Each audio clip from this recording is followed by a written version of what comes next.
నిన్నైతే మేము మార్ట్‌కి వెళ్ళామని చెప్పాంగా. ఇంకా మార్ట్‌లో అయితే ఏమేమి తీసుకున్నామనైతే మా మమ్మీ మొత్తం ఓపెన్ చేసేస్తుందనమాట.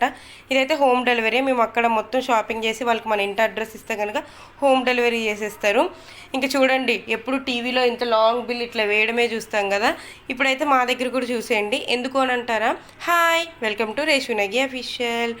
అంటే ఇంకా ఇప్పుడు ఈ కోవిడ్ సిచ్యువేషన్ అంటున్నారు కాబట్టి ఏమో చెప్పలేం.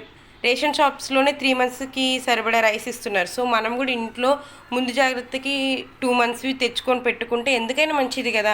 ఏ సిచ్యువేషన్ ఎలా ఉంటుందో ఎవ్వరం చెప్పలేం. కాబట్టి కొంచెం ముందు జాగ్రత్తగా కొంచెం ఎక్కువే తెచ్చుకుంటే పర్లేదు, ఏమవుతుంది, స్టోరేజ్ మంచిగా ఉంటుంది కాబట్టి ఇంకా మేము అట్లనే స్టోరేజ్ కంటైనర్స్ కూడా తీసుకొచ్చామన్నమాట. అనుకోవచ్చు ప్లాస్టిక్ యూజ్ చేస్తున్నారు ఏంటి అని. ఇక్కడైతే చాలా తక్కువ దొరుకుతాయి ఇలా స్టీల్వి కావని ఏమన్నా. ఆన్లైన్లో ఆర్డర్ పెట్టుకుందామంటారా, అవి రేట్లు అయితే ఇలా ఆకాశానికి అంటుతాయి. సో మెల్లమెల్లగా చేంజ్ చేస్తూ ఉందాం. అలానే ఆ ప్రాసెస్లో ఇప్పుడు కంటైనర్స్ అనేవి కొంచెం పాతవి ఉన్నాయి కానీ దాంతోపాటు ఇవి మార్చుతున్నాం అన్నమాట. దాని తర్వాత ఇంకా మేము తీసుకొచ్చిన సరుకులు అయితే ఇవి. నెక్స్ట్ దాంట్లో అయితే నేను ఆ సరుకులు ఎట్లా వేసాము అంటే స్టోరేజ్కి నేను ఏ ట్రిక్ వాడతా అనేది కూడా చెప్తాను.